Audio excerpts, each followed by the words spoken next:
नमस्कार, स्वराज एक्सप्रेस के खास प्रोग्राम कुर्सीनामा में आपका स्वागत है और इस वक्त आपके साथ मैं हूं रश्मि गौरी।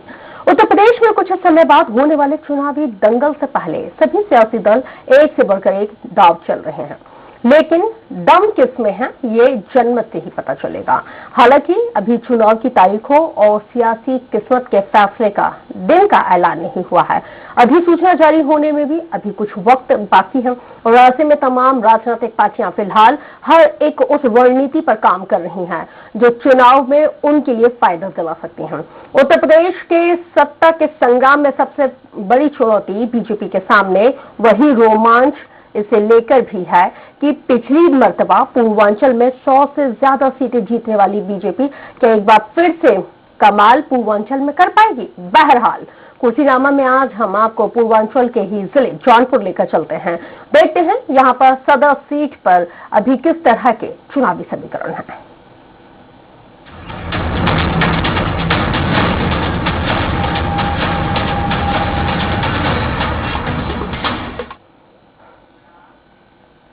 जौनपुर की सदर सीट की अगर बात की जाए तो ये सपा का मजबूत गढ़ मानी जाती है, लेकिन साल 2012 में जहां इस सीट पर कांग्रेस ने जीत दर्ज की तो वही साल 2017 में भाजपा ने सारे समीकरणों को पलटते हुए इस सीट से जीत दर्ज की। जौनपुर सदर मुस्लिम बहुल्य सीट मानी जाती है और ऐसे में यहां मुस्लिम उम्मीदवारों का दबदबा ज्यादा रहा है, लेकिन भाजपा ने तमाम रुकावटों के बावजूद पिछली बार इस सीट पर सेंध लगा दी थी। खैर, जौनपुर सदर सीट पर विस्तार के साथ चर्चा की शुरुआत करेंगे। पैनल हमारे साथ जुड़ेगा, तारुफ हम आपका करवाएंगे, लेकिन उससे पहले देख लेते हैं ये खास रिपोर्ट।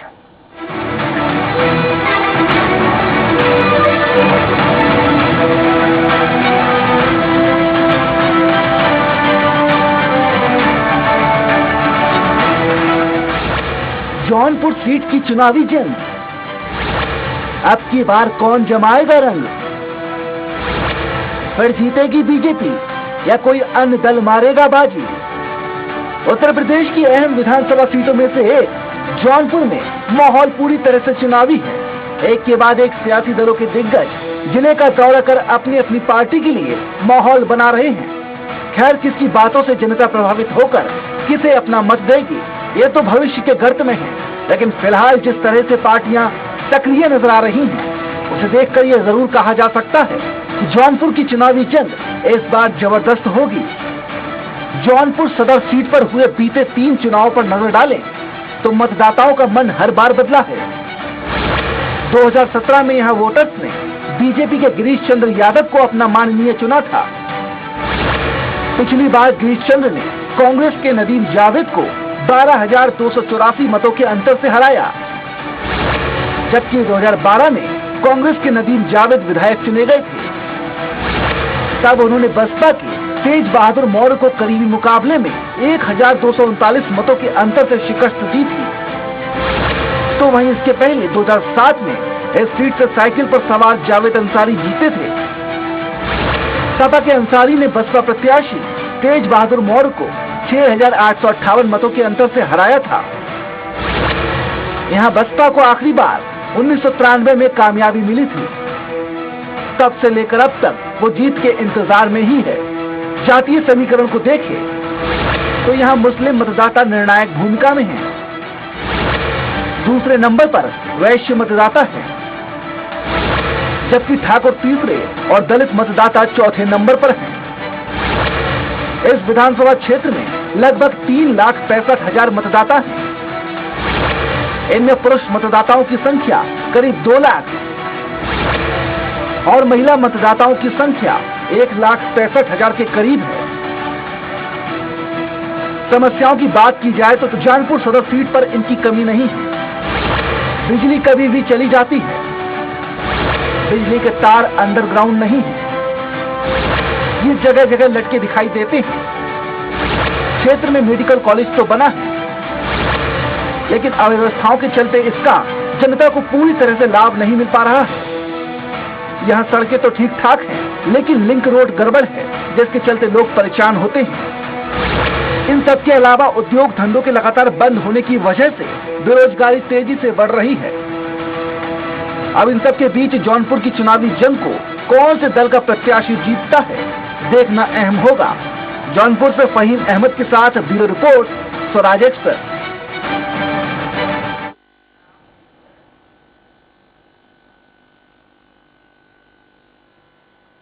जौनपुर सदर विधानसभा सीट पर आखिर मुकाबला कैसा होगा, कौन सी पार्टी कितनी मजबूत है, जनता का आखिर क्या रुख है, ये समझने की कोशिश चलिए करते हैं। जौनपुर से हमारे संवाददाता फहीम अहमद जुड़ गए हैं, जिनसे जानेंगे जौनपुर के तमाम ताजा हालात और इसी सीट के कुछ और अन्य दिलचस्प पहलुओं को साझा करेंगे हमारे साथ हमारे सहयोगी गगन मिश्रा, जो लखनऊ से हमारे साथ लाइव जुड़े हैं। लेकिन सबसे पहले रुख फहीम का करते हैं।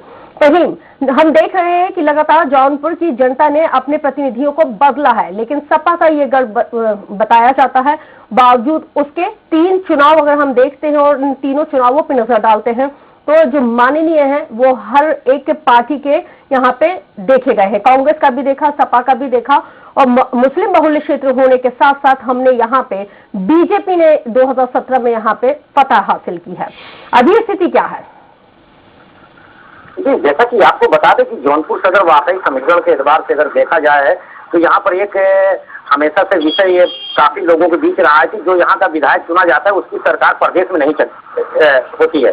लेकिन इस समीकरण को 2017 में भारतीय जनता पार्टी से गिरीश चंद्र यादव जब जीते हैं और उनकी 2017 में बाकायदा उनकी प्रदेश में सरकार भी बनी है।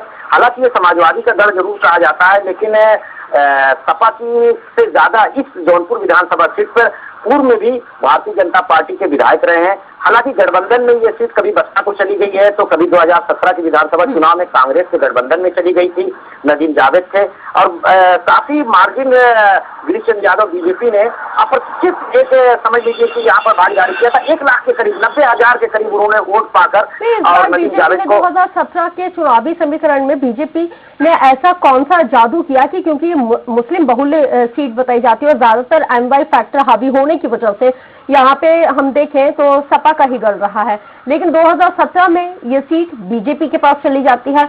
ऐसी कौन सी स्ट्रैटेजी रही, ऐसे कौन से मुद्दे हावी रहे? देखिए, पूर्व में सदर विधानसभा में जो भी उम्मीदवार लड़ते थे वो जनरल कैटेगरी के थे, लेकिन 2017 में भारतीय जनता पार्टी ने एक सीट पर जो उससे समीकरण बनाया, यहाँ पर ये मुस्लिम मतदाताओं के साथ यादव भी एक बहुसंख्यक वोटर है और उन्होंने गिरीश चंद्र यादव को जो उनके कैडर के बहुत पुराने कार्यकर्ता थे उनको टिकट दिया। और उसके बाद अदर बैकवर्ड जितने भी वोट थे कहीं ना कहीं इसमें मौर्या और तमाम ऐसी बिरादरी जो वोट थे सारे वोटों को लेने के बाद यहाँ पर भारतीय जनता पार्टी ने अप्रत्याशित समझ लीजिए कि यहाँ पर जीत दर्ज की है। हालांकि देखने वाली बात यही है कि ये अप्रत्याशित जीत जो भारतीय जनता पार्टी ने 2017 में पूर्वांचल की इस जौनपुर जिले की सीट पर जो फतह हासिल की थी, क्या इसको 2022 के चुनाव में बरकरार रखा जाता है या समीकरण इस बार बदलते हैं? ये हमें 2022 के चुनावी नतीजे बताएंगे। आप हमारे साथ जुड़े, जानकारी साझा करने के लिए फहीम आपका बहुत शुक्रिया। गगन मिश्रा मेरे सहयोगी इस वक्त राजधानी लखनऊ से लाइव जुड़े हुए हैं, जिनसे जानेंगे कि आखिर जौनपुर के क्या ताजा समीकरण हैं। गगन, अगर हम देखते हैं पूर्वांचल की सबसे हाई प्रोफाइल सीटों में से एक मानी जाती है जौनपुर की, और क्योंकि हम देख रहे हैं कि लगातार पूर्वांचल को किस तरह से सौगातें मिलती जा रही हैं। पहले हमने देखा कि किस तरह से पूर्वांचल एक्सप्रेसवे की सौगातें मिली, फिर उसके बाद आज जेवर इंटरनेशनल हवाई अड्डे की सौगात, और इसी पूर्वांचल की हाई प्रोफाइल सीटों में से एक जौनपुर की सीट पर, क्योंकि मुस्लिम बहुल्य सीट है और यहाँ पे आज हमें AIMIM के जो राष्ट्रीय अध्यक्ष हैं असदुद्दीन ओवैसी भी आज इस सीट पर लोगों को साधने के लिए पहुंचे हैं।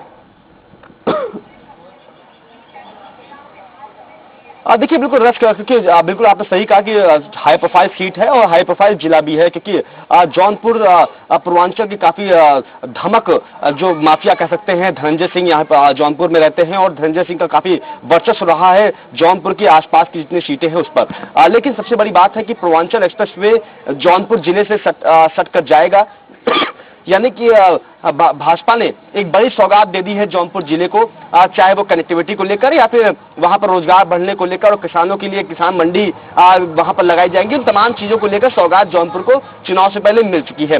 दूसरी बात, जैसे अभी हमारे सहयोगी ने कहा कि जो भी जौनपुर सदर से विधायक रहता है उसकी सरकार नहीं बनती है, लेकिन 2017 में ये मिथक भी दूर हो गया और भारतीय जनता पार्टी का विधायक जीता, उसकी सरकार भी बनी। लेकिन सबसे बड़ी चुनौती ये है कि जब समाजवादी पार्टी और कांग्रेस मिलकर चुनाव लड़ती है तब भी भारतीय जनता पार्टी से वो हार जाती है। हालांकि ज्यादा अंतराल से हारती नहीं है और कांग्रेस के विधायक, कांग्रेस के जो प्रत्याशी थे वो सेकंड नंबर पे आते हैं। हालांकि 2012 में वही नदीम जावेद ही वहां पे 2012 में विधायक बने थे। लेकिन ये जरूर है कि जब और साथ ही संजय सिंह पर भी हम चर्चा करेंगे कि आखिर किस तरह से कांग्रेस के दिग्गज नेताओं में शुमार किए जाते थे संजय सिंह, और कैसे जब देखा कि हमारा राजनीतिक वर्चस्व घटता जा रहा है तो किस तरह से बीजेपी में शामिल हुए, किस तरह से राजनीति यहाँ पे पलटी है। यहीं से चर्चा की शुरुआत करेंगे। बने रहिए हमारे साथ, रोक रहे हैं एक ब्रेक के लिए। चलिए ब्रेक के बाद कुर्सीनामा में एक बार फिर से आपका स्वागत है। गगन का एक बार फिर से रुख करेंगे। गगन, जिस तरह से हम देख रहे हैं चुनावी समीकरण तो बदलते जा रहे हैं, विकास की बयार बहाए जाने की कोशिश लगातार हर एक राजनीतिक पार्टी के द्वारा की जाती है, लेकिन वो विकास हमें जौनपुर में दिख नहीं रहा है। सड़कें हैं, लेकिन अगर हम सर्विस रोड की बात करें तो सर्विस रोड की स्थिति बदहाल है। मेडिकल कॉलेज है, लेकिन लोगों को स्वास्थ्य सेवाओं का लाभ नहीं मिल पा रहा है। इस स्थिति में सबका विकास, सबका साथ सबका विकास कैसे किया जाएगा? और साथ ही साइकिल पर इतने लोग सवार हो गए हैं, कहीं ऐसा तो नहीं कि आने वाले समय में साइकिल पंचर हो जाएगी? तो लगातार हम गगन के साथ चर्चा कर रहे हैं। तो 2017 में बीजेपी के गिरीश यादव यहां पे जीते थे। बीजेपी के गिरीश चंद्र ने कांग्रेस के नदीम जावेद को 12,284 मतों के अंतर से हराया था। 2012 में कांग्रेस के नदीम जावेद विधायक यहां से चुने गए थे। जौनपुर सदर विधानसभा सीट का ये रोचक संग्राम है और जौनपुर सदर विधानसभा सीट पर इस बार कौन फतह हासिल करेगा, ये बेहद दिलचस्प है, क्योंकि पूर्वांचल की हाई प्रोफाइल सीटों में से एक ये जौनपुर सदर सीट भी है जो काफी अहम मानी जाती है। और अब तक जो मिथ थे वो यही थे कि जो भी जौनपुर सदर से जो भी विधायक बना है, जिस पार्टी का भी विधायक बना है, उस दल की कभी भी सरकार नहीं बन पाई है। गगन हमारे साथ जुड़े हुए हैं। गगन, क्या लगता है, क्योंकि विकास का दावा किया जा रहा है लेकिन विकास दिख नहीं रहा है? अब देखिए, बिल्कुल हम पिछले 4.5 साल की बात करें तो पूर्वांचल में वो उस स्तर पर ध्यान नहीं दिया गया, खासतौर जौनपुर पर ध्यान नहीं दिया गया, क्योंकि ये कहा जाता है कि जौनपुर में हमेशा समाजवादी पार्टी और बसपा का वर्चस्व रहा है। हालांकि भारतीय जनता पार्टी के भी जौनपुर सदर से विधायक रहे हैं, लेकिन इस पूर्वांचल एक्सप्रेसवे ने थोड़ी सी जौनपुर को आशा दी है कि अगर जौनपुर से होकर ये पूर्वांचल एक्सप्रेसवे गुजर रहा है तो शायद जो संभावनाएं हैं विकास होने की वो विकास हो पाए, क्योंकि जौनपुर प्रयागराज और बनारस से जुड़ा हुआ जिला है और माना जाता है कि वहां पर विकास पहुंचना चाहिए, लेकिन प्रयागराज और वाराणसी तक ही वो विकास सीमित रह जाता था, जौनपुर तक नहीं पहुंचता था। लेकिन अब पूर्वांचल एक्सप्रेसवे बनने के बाद ये माना जा रहा है कि वहां विकास पहुंचेगा। लेकिन जिस तरह से समीकरण की बात की जाए, क्योंकि मुस्लिम बहुल क्षेत्र है जौनपुर सदर और पिछले 2017 के चुनाव में शिया मुस्लिम ने खुलकर भाजपा का समर्थन किया था, उनके लिए प्रचार भी किया था। तो जो मुसलमान में शिया और सुन्नी अगर अलग अलग हुए तो उसमें शिया जब भाजपा के साथ आया तो मुस्लिम बहुल जो क्षेत्र था वो भी धड़ा बढ़ गया। यादव वोट भी गिरीश चंद्र यादव के साथ पहुंच गया, जो भारतीय जनता पार्टी के प्रत्याशी थे और मौजूदा विधायक हैं। तो जो जाति समीकरण था 2017 से पहले वो इस चुनाव में निष्ठाभूत हो गया था और तमाम वो जाति समीकरण जो समाजवादी पार्टी और कांग्रेस ने गठबंधन करके साधने की कोशिश की थी वो उनके हाथ में नहीं लगा। भारतीय जनता पार्टी का विधायक बन गया। हालांकि तो हमेशा ही बीजेपी को मिला है और सुन्नी वोटर्स हमेशा यहाँ पे सपा के साथ गए हैं या तो फिर हम बसपा के साथ जाते हुए देखे गए। 2012 में हमने यहाँ पे देखा कि कांग्रेस के साथ गए।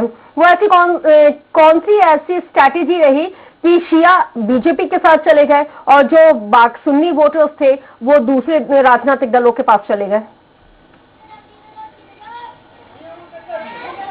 देखिए, ये कोई नई बात नहीं है और लखनऊ में सबसे बाहुल एरिया है, शिया मुसलमान यहाँ पर रहते हैं और शिया मुस्लिम हमेशा से अटल बिहारी वाजपेयी के समर्थन में चले आते आ रहे हैं। और अटल बिहारी वाजपेयी का इसका श्रेय जाता है कि अटल बिहारी वाजपेयी ने जिस तरह से लखनऊ में शिया मुसलमान जो उनके धर्मगुरु हैं उनसे जिस तरह से उनकी चर्चा हुआ करती थी, वार्ता हुआ करती थी, उनका जो संबंध था वो काफी मजबूत था, चाहे वो कल्बे जव्वाद हो या आसिफ अब्बास हो, ये हमेशा से भारतीय जनता पार्टी के समर्थन में रहे हैं और भारतीय जनता पार्टी के लिए ही वोट देते आए हैं। तो वो तमाम जो संदेश होता है वो तमाम पूरे प्रदेश के शिया मुसलमानों में जाता है, इसीलिए वो हमेशा से भारतीय जनता पार्टी के समर्थन में प्रचार करते आए हुए हैं। भले वो साइलेंट वोटर्स की भूमिका निभाते हो, किसी के बारे में बोलते नहीं, लेकिन अच्छा गगन, एक बेहद ही महत्वपूर्ण सवाल यहाँ पे ये भी उठता है कि क्योंकि जिस तरह से संघ और संगठन ने जो सर्वे किया है, सर्वे के आधार पर ही इस बार चुनावों के टिकट दिए जाएंगे, वो विकास हमें दिख नहीं रहा है।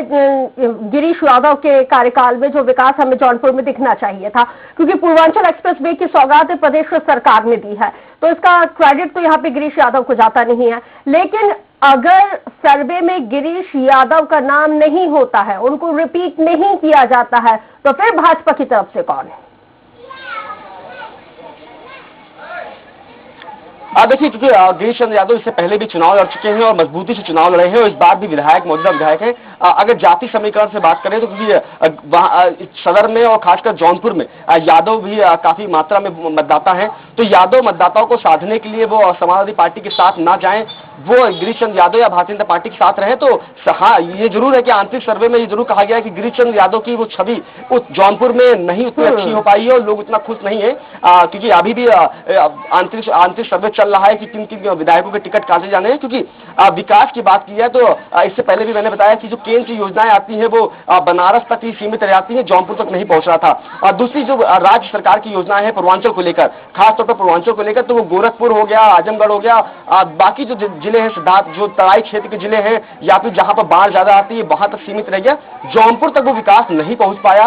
उसके कई भी कारण है, क्योंकि जौनपुर में भारतीय जनता पार्टी का उतना ज्यादा वर्चस्व नहीं रहा है। बसपा हमेशा से वहां पर लीड करती आई, उसके बाद समाजवादी पार्टी में लीड की। पारसनाथ यादव वहां के बड़े नेता हैं, हमेशा से उनका वर्चस्व रहा है। लेकिन जब जिला पंचायत का पंचायती चुनाव हुआ, उस दौरान जैसे जिला पंचायत अध्यक्ष धनंजय सिंह की पत्नी बनी, उनके भी जो परिवार, धनंजय सिंह की जो पत्नी है, उनके परिवार तेलंगाना में भारतीय जनता पार्टी के नेता रहे हैं। तो तमाम वो समीकरण है जो भारतीय जनता पार्टी के साथ जरूर चलते आए हैं। लेकिन गिरीश चंद्र यादव का इस बार क्या होना है, किस तरह से उनका टिकट कटना है, हालांकि आम जनता उनसे ज्यादा खुश नहीं है, क्योंकि उस स्तर पर वहां पर रोजगार नहीं हो पाया, क्षमा जाते हैं, उस तरह का विकास नहीं हो पाया है। विकास, आम जनता को विकास किस तरह का चाहिए, उनको खड़ंजे मिले, सड़कें बने, पेयजल की व्यवस्था मजबूती से हो, शिक्षा की, हालांकि जो शिक्षा के स्तर पर देखा जाए तो राज्य सरकार की जिम्मेदारी होती है, लेकिन जो आम जनता को जिससे इत्तेफाक होता है, और सड़कें होती हैं, नाली खड़ंजे होते हैं, पेयजल की व्यवस्था होती है, रोजगार होता है, पलायन ना हो, जौनपुर से बाहर लोग ना जाएं,